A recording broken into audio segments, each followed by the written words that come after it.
Здравствуйте, меня зовут Николай Токугава, живу я в Калифорнии, родом я из Якутии, и сегодняшний мой ролик будет посвящен, мистике. Путин испугался шамана.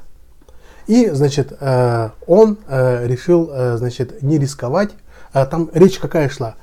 Шаман поставил условие перед Путиным такое, что Путин должен уйти с поста президента. Также, то есть от руководства России, имеется в виду. Глава России, российского государства сейчас является президент, должность президента. Так вот, Путин решил перехитрить эту штуку, и, он решил уйти с поста президента. То есть это не будет к 2024 году уход, это будет, наверное, в этом году Путин подаст уже в отставку, или последний срок, это 2021 году, Путин должен уйти, и с поста президента, либо, шаман его сокрушит, и, его, Путина помножит на 0. Так вот, Путин, испугался, и, терять власть, он же демон, не хочет никак, и, он решил уйти с поста президента, как говорил по условиям, которые поставил шаман, он должен уйти с поста президента, но решил, уходя с поста президента, взять все полномочия и унести с собой. То есть у нас в России, была, раньше конституция, которую показывали демократическим странам, типа у нас есть конституция, но российское государство никогда его не придерживалось. Также. Так вот, сейчас у нас будет президент, которого будут показывать, за рубежом, демократическому мировому сообществу, типа у нас есть президент сменный, который меняется каждый раз, но у него полномочий никакой, не будет. Это еще говорят, что у нас будет свадебный президент, наверное, как свадебный генерал. Помните, в советское время, для понта, некоторые генералы, которые выходили на пенсию, они становились свадебными генералами. То есть их приглашали на свадьбу. Типа у нас есть родственник, который является генералом. Типа. Так вот, сейчас у нас будет такой президент, который будет меняться как положено, каждый срок или каждые 2 срока. И они будут сменяться, как и везде, в любых цивилизованных странах. Но этот человек не будет иметь, никакого, политического влияния в России. А политическое влияние будет, как я назвал ту организацию, которую хочет создать Путин, я назвал его ГКЧП. И это будет решать эта коллегия ГКЧП, глава которого будет, демон Путин, да? Так вот, остается вопрос, что скажет на это, наш шаман?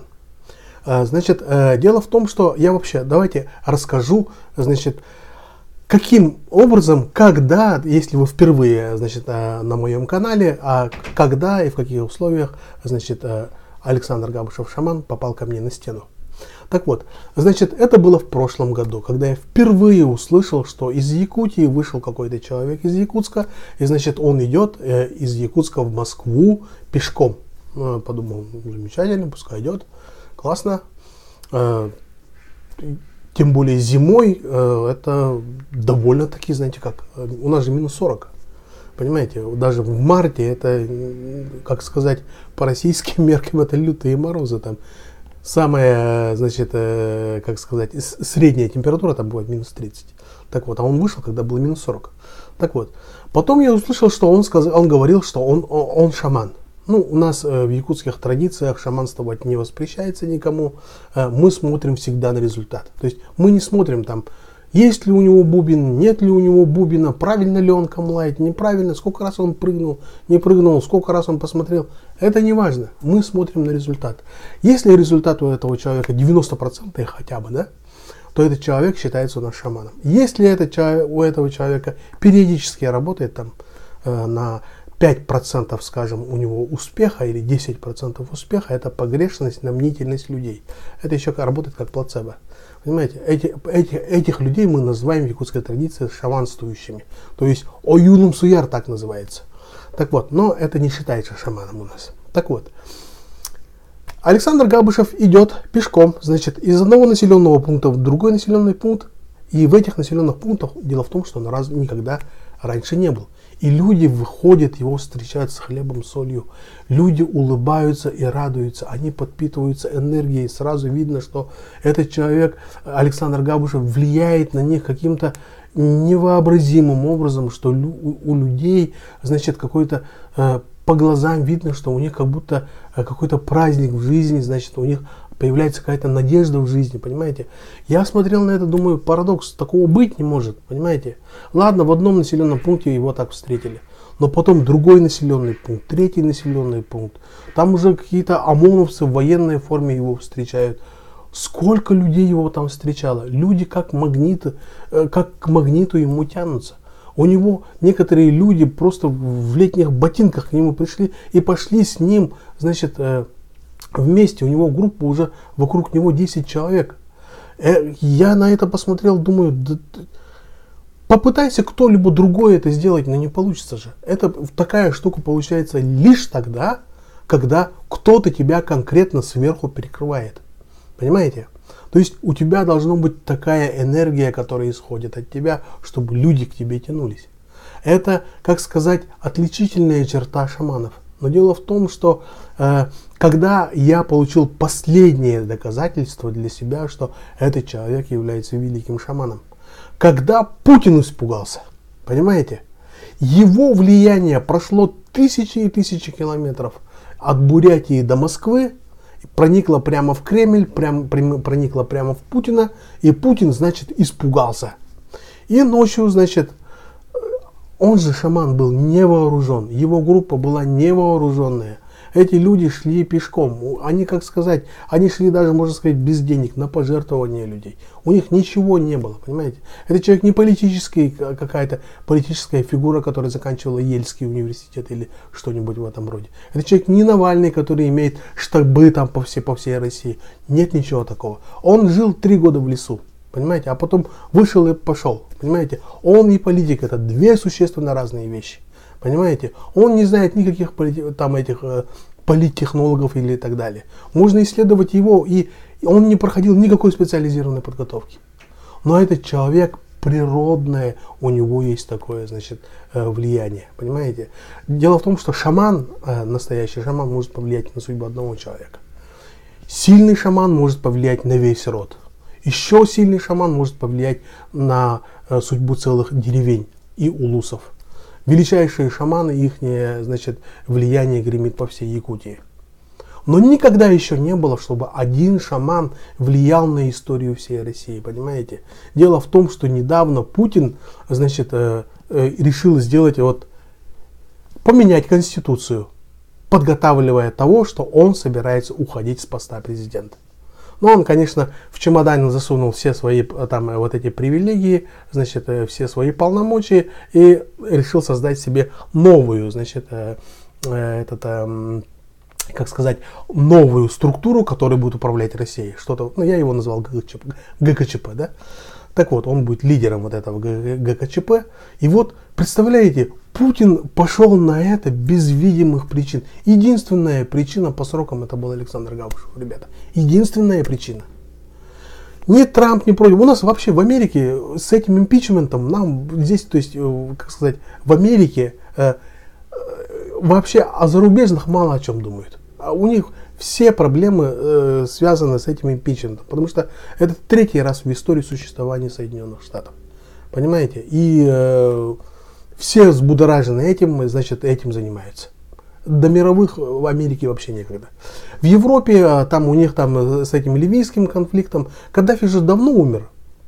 Точнее, его убили, если кто забыл.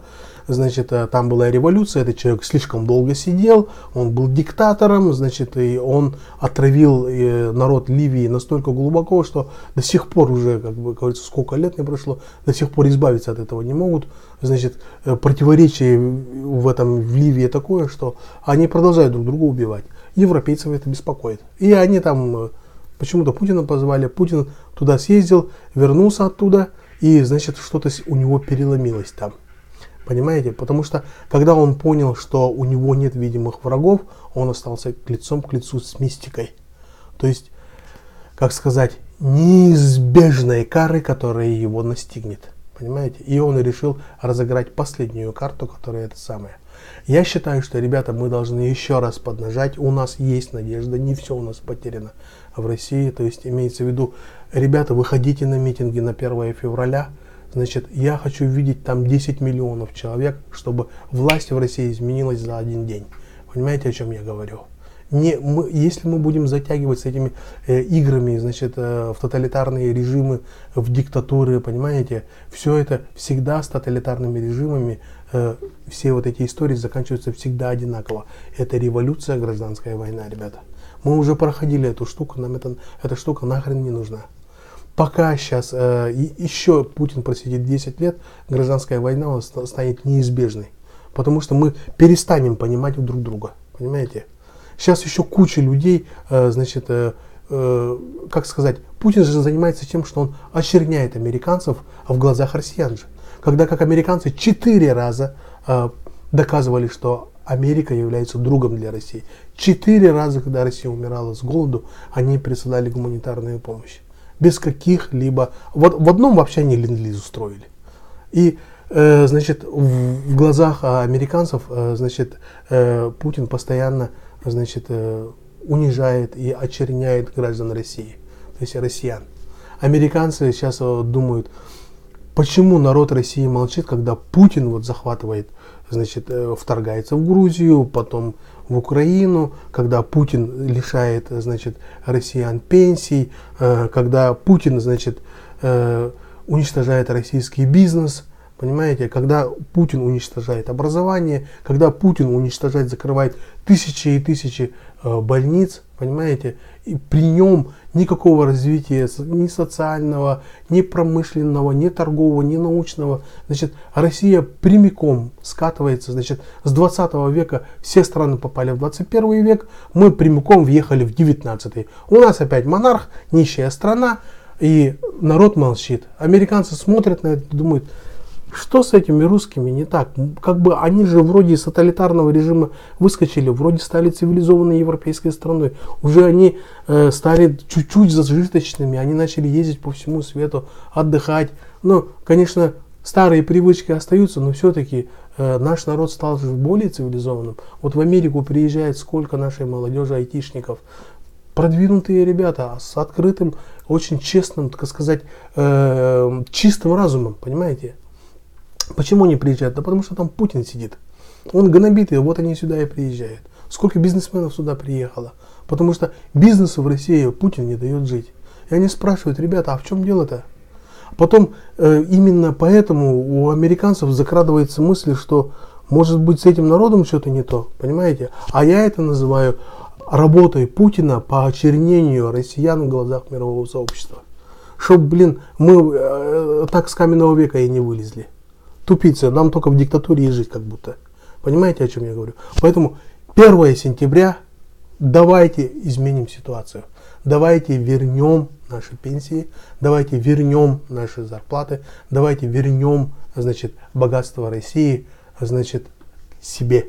И давайте уже, как говорится, хоть как-то уважать себя. Мы же не скот, не бараны, чтобы нас таскали, значит, Путин просто нам объявлял свое решение, а не это как болванчики, понимаете? Такого быть не может.